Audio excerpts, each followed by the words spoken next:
The ability to sit on the ground with your legs crossed is one of the most basic and beneficial things the human body can do. In fact, some researchers even believe that the ability to get in and out of this position can add years to your life. But what if sitting like this feels about as torturous as sitting on a bed of nails? What if the idea of sitting on the grass at a picnic or playing on the floor with your kids fills you with dread because of the pain you're experiencing? Well, don't worry. I'm going to show you the concrete steps that can turn you into a floor-sitting superhero. First up, we need to find more comfort in the way your body is currently approaching a cross-legged position in order to help build up time and confidence in this pose.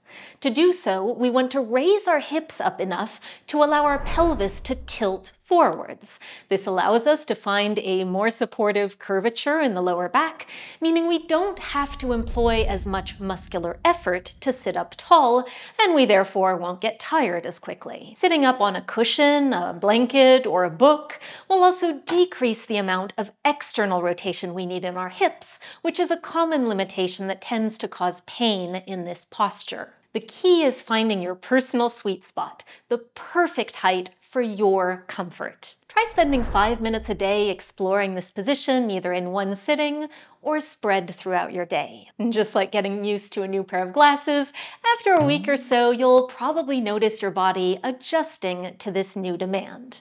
You might even find that you can gradually start to decrease that height as your comfort grows. If it's your knees or your ankles that bother you in a cross-legged position, try adding pillows between them like shock absorbers to alleviate that pressure. And if you're still struggling to sit up straight, leaning your back against a wall is a wonderful option.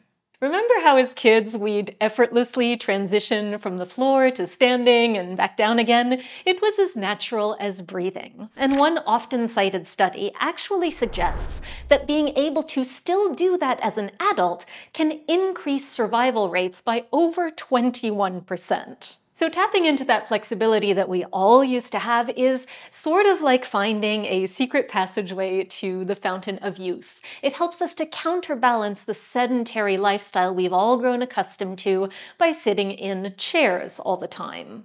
And regaining this ease doesn't just help roll back the years, it actually strengthens us against the usual villains of age, so the aching backs, the hunched shoulders, and the injury potential of falling and being unable to get back up.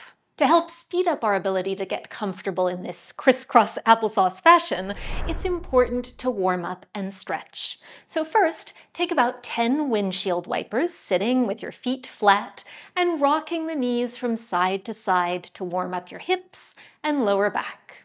And then try this series of 3 stretches for about 1 minute each to prepare the parts of the body that need to relax. First up, a reclined cobbler's pose with raised feet to help stretch out the ankles and release through the inner thigh.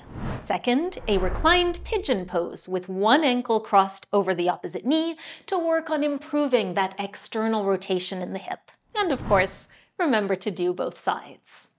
And finally, a supported bridge pose where here the legs can be either bent or straight to release through the front of the hips and the hip flexors. With these exercises, you're not just warming up your body, but you're setting the stage for a more comfortable and beneficial sitting experience. Now, all of this should only take you about 10 minutes a day, and the best part is you don't even have to memorize all of these steps. I have linked in the description to a 10-minute follow-along that you can practice with every day, and next up you should definitely watch this video to better understand any discomfort you might feel in your lower back.